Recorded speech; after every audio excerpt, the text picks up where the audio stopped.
ఆంధ్రప్రదేశ్లో ఎన్నికల రిజల్ట్కి ఇంకా 21 రోజులు ఉండగానే వైసీపీ పూర్తిగా ఎత్తిపోయింది. జగన్మోహన్ రెడ్డి చేతులు ఎత్తేశాడు, కాడి కింద పడేశాడు.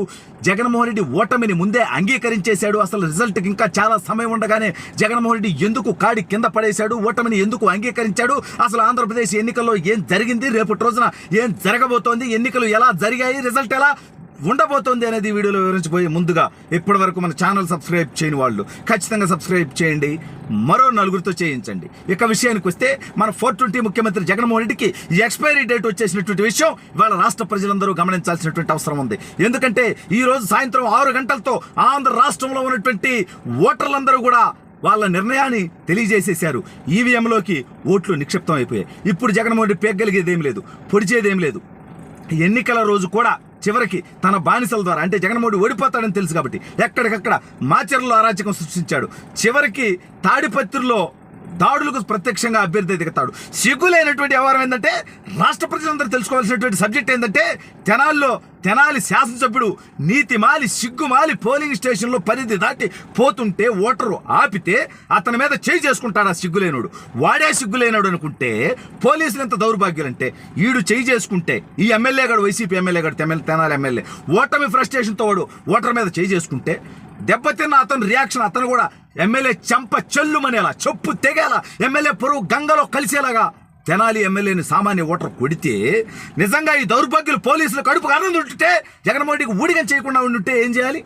ముందు ఆ తెనాలి ఎమ్మెల్యే మీద కదా కేసు పెట్టాలి, వాడిని కదా అరెస్ట్ చేయాలి. మరి కొట్టినటువంటి ఓటర్ని అరెస్ట్ చేసినప్పుడు ముందు కొట్టినటువంటి ఎమ్మెల్యే అభ్యర్థిగా పోటీ చేస్తున్నటువంటి దౌర్భాగ్యుని ఎందుకు అరెస్ట్ చేయలేదు పోలీసు వ్యవస్థ? ఇంత సిగ్గుమాలినటువంటి వ్యవస్థ ఈ రాష్ట్రంలో ఉన్నప్పటికీ ప్రజల్లో చైతన్యం ఉంది, ప్రజల్లో తిరుగుబాటు ఉంది. జగన్మోహన్ రెడ్డి ఓటమికి సంకేతమే ఒక సామాన్యుడు ఎమ్మెల్యేని చెంపదెబ్బ కొట్టడం అంటే నీ ఘోర ఓటమి ముందుంది, నీ తొత్తర తీర్చడానికి రాష్ట్ర ప్రజలు సిద్ధంగా ఉన్నారని.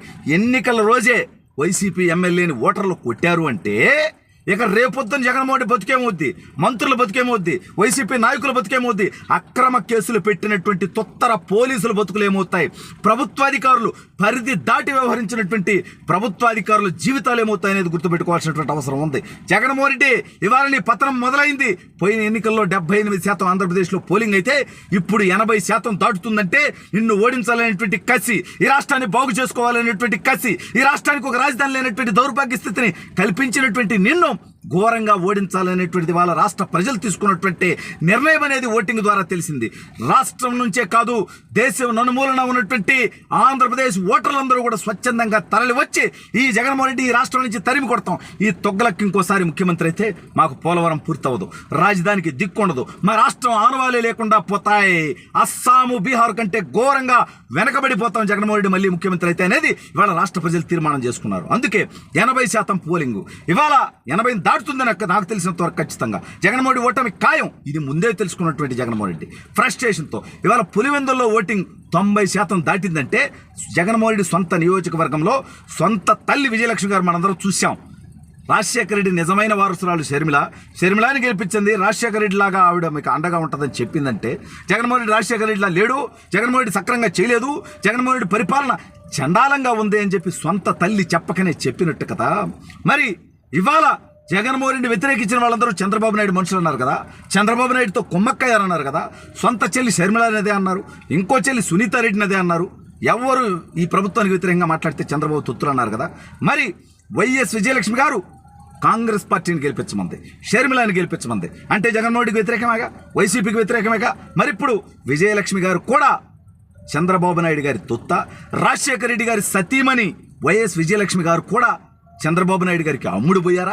సిగ్గులేని నీతిలాని సాక్షి పేపర్ కానీ సాక్షి ఛానల్ కానీ మీకు దమ్ముంటే విజయలక్ష్మి మీద కూడా ఇదే మాటలు మాట్లాడండి.